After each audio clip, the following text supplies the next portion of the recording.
जत तालुक्यातील कोणीकोणूर गावचे सुपुत्र अडचणी वेळी प्रत्येकाच्या मदतीला धावून जाणारे, सामाजिक कार्यामध्ये उत्साहाने व मनापासून भाग घेणारे, व्यवसाय वाढीसाठी प्रत्येकाशी गोड आणि प्रेमाने बोलणारे बंजारा समाजाचा एक नवा युवा चेहरा, एळवी प्राथमिक आरोग्य केंद्राचे जन आरोग्य समिती सदस्य, जिल्हा परिषद सदस्य सुनील भैया पवार यांचा कट्टर मावळा, कुणीकोणूर ग्रामपंचायतीचे सरपंच पदाचे दावेदार, खव यांच्या मनाचे समाधान करून त्यांना तृप्त करणारे बंजारा गार्डनचे मालक सावकार आकाश उर्फ गुंड्या चव्हाण यांना वाढदिवसाच्या मनःपूर्वक हार्दिक शुभेच्छा।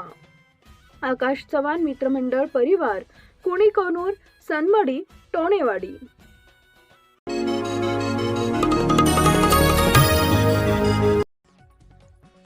सांगली जिल्हा बँकेच्या पंचवार्षिक संचालक मंडळाच्या निवडणुकीसाठी प्रारूप मतदार यादी प्रसिद्ध झाली आहे। विकास सेवा संस्थांसह विविध सहकारी संस्थांच्या एकूण 2377 मतदारांचा यादीत समावेश आहे। दरम्यान औसा यार्डातील नोंदणी रद्द झालेल्या, शेअर्स अपूर्ण असलेल्या तसेच बँकेच्या थकबाकीदार अशा 200 संस्थांना मतदार यादीतून वगळण्यात आलं आहे।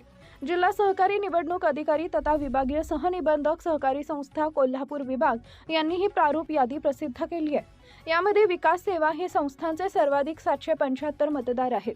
दूध, पशुपैदास, कुक्कुटपालन व पाणी पुरवठा संस्थांचे 331, कृषी पणन, शेतमाल प्रक्रिया, खरेदी विक्री संघ व साखर कारखान्याचे 87, नागरी बँका, पतसंस्था व नोकरांच्या सहकारी संस्थांचे 735, तर ग्राहक, गृहनिर्माण, औद्योगिक प्रक्रिया, उत्पादन व औद्योगिक मजूर संस्थांसह 449 मतदारांचा समावेश आहे।